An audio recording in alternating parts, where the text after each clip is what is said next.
Alors un maçon vint vers lui et dit « Parle-nous de nos foyers. » Et il répondit « Bâtissez d'abord en imagination un berceau de verdure au cœur de la forêt, avant de vous ériger une maison dans l'enceinte de la ville.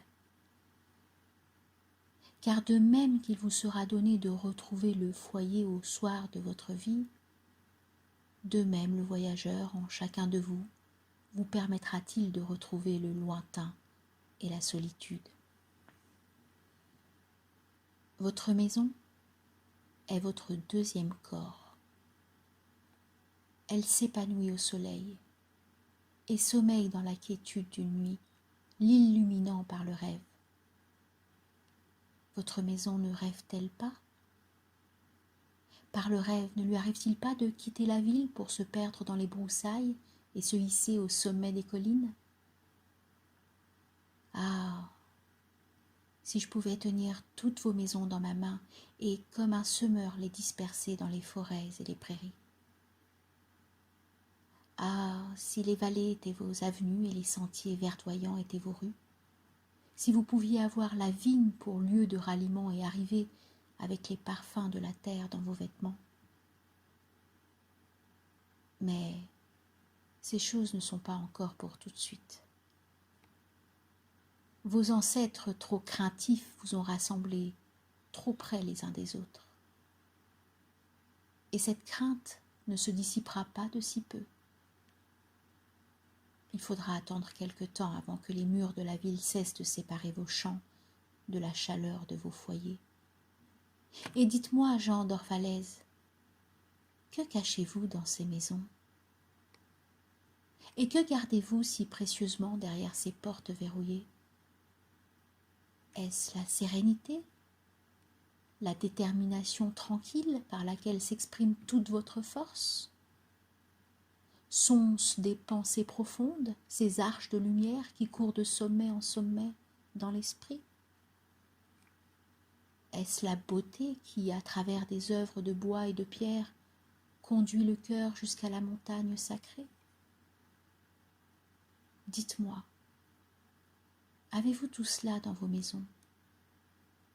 Ou n'y dissimulez-vous pas plutôt le confort, l'avidité d'un plus grand confort, cette envie sournoise qui entre d'abord chez vous comme invité puis devient votre hôte et s'installe finalement en maître? Car en effet, il devient ce tyran qui, de ses grappins et de son fouet, réduit vos plus généreux désirs en de pauvres pantins. Car si sa main est de velours, son cœur est de fer. Il tâche par tous les moyens de vous endormir afin de venir vous narguer dans votre sommeil, jusque dans la noblesse de votre chair. Il mène sa danse contre le bon sens et enrobe de coton vos idées les plus solides, comme si elles étaient des porcelaines qu'un rien réduit en poussière. En vérité, l'avidité pour les biens empoisonne toutes les passions de l'âme et vous porte en terre en ricanant. Mais vous, enfants de l'azur, qui ne vous laissez endormir même lorsque vous prenez un repos, vous ne serez ni piégés, ni domptés. Votre maison ne sera pas une ancre, mais un mât.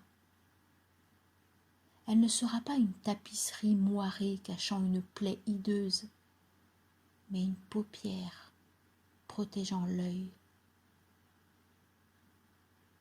Vous n'accepterez pas de vous laisser rogner les ailes pour en franchir la porte, ni de courber la tête de crainte de ne heurter le plafond, ni de retenir votre souffle de peur que les murs ne se rendent et ne s'écroulent. Vous n'accepterez pas de prendre pour demeure des tombes que des morts auront maçonnées pour emmurer les vivants. Et si grande et belle qu'elle puisse être, votre maison ne saura garder un seul secret, ni empêcher vos espoirs de vous quitter.